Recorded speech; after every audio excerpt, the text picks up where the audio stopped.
Hi, Gunnar. I'm back. So far, I think you've already maybe seen one or two Christmas videos and maybe read those books. But I've got you a special book today, The Wild Robot. I know you and Ryder went to see the movie with mom or sissy or whoever, and you said you liked it. So it's a pretty long book. I'm not going to be reading the whole thing, but we'll read a couple chapters together, and then maybe when you have time, you can read the rest of the book. So let's get started. So this is The Wild Robot by Peter Brown.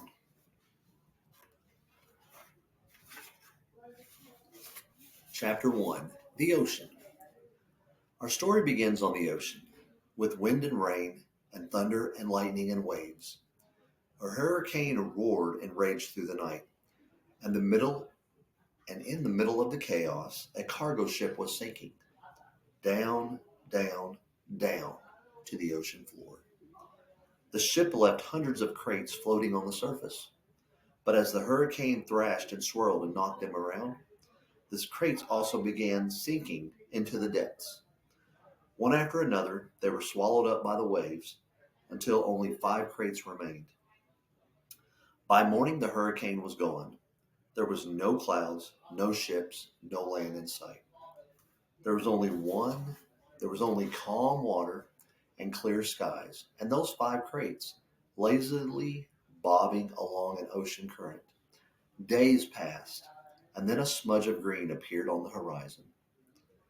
As the crates drifted closer, the soft green shape slowly sharpened into the hard edges of a wild, rocky island.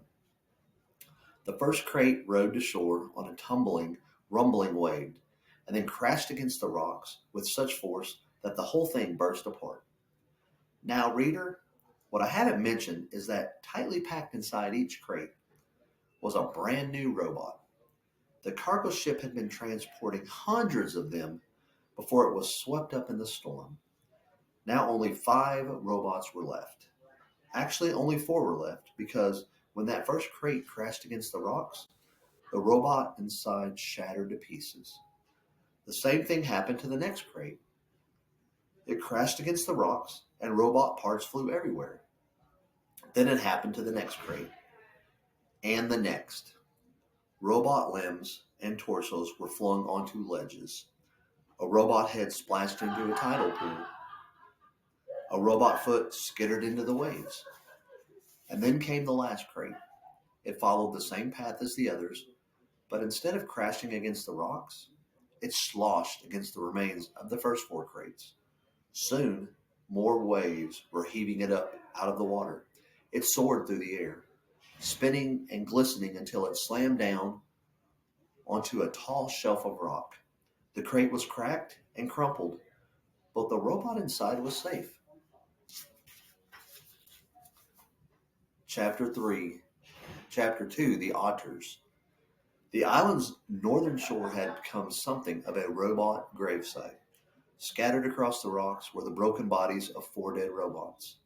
They sparkled in the early morning light, and their sparkles caught the attention of some very curious creatures. A gang of sea otters was romping through the shallows when one of them noticed the sparkling objects. The otters all froze. They raised their noses to the wind, but they smelled only the sea. So they cautiously crept over the rocks to take a closer look. The gang slowly approached a robot torso. The biggest otter stuck out his paw, swatting the heavy thing, and quickly jumped back. But nothing happened. So they wriggled over to a robot hand. Another brave otter stuck out her paw and flipped the hand over. It made a lovely clinking sound on the rocks, and the otters squeaked with delight. They spread out and played with robot arms and legs and feet. More hands were flipped. One of the otters discovered a robot head in a tide pool, and they all dove in and took turns rolling along the bottom. And then they spotted something else. Overlooking the gravesite was the one surviving crate. Its sides were scraped and dented, and a wide gash ran across its top. The otters scampered up the rocks and climbed onto the big box. 10 furry faces poked through the gash, eager to see what was inside. What they saw was another brand new robot. But this robot was different. From the others, it was still in one piece, and it was surrounded by a spongy packing foam. The otters reached through the gash and tore at the foam. It was so quick, so soft and squishy. They squeaked as they snatched at the fluffy stuff. Shreds of it floated away on the sea breeze. And in all the excitement, one of their paws accidentally slapped an important little button on the back of the robot's head. Click! It took a while for the otters to realize that something was happening inside the crate. But a moment later, they heard it, a low whirring sound. Everyone stopped and stared. And then the robot opened her eyes. Chapter 3. The Robot. The robot's computer brain booted up. Her programs began coming online, and then, still packed in her crate, she automatically started to speak.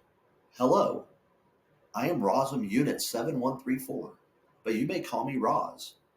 While my robotic systems are activating, I will tell you about myself. Once fully activated, I will be able to move and communicate and learn. Simply give me a task and I will complete it. Over time, I will find better ways of completing my task.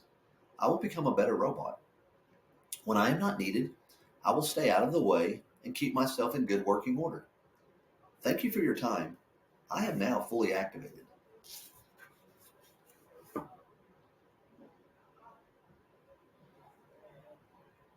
So with that, I'm going to let you finish the rest of the book, Gunnar, and maybe you'll share it with Ryder.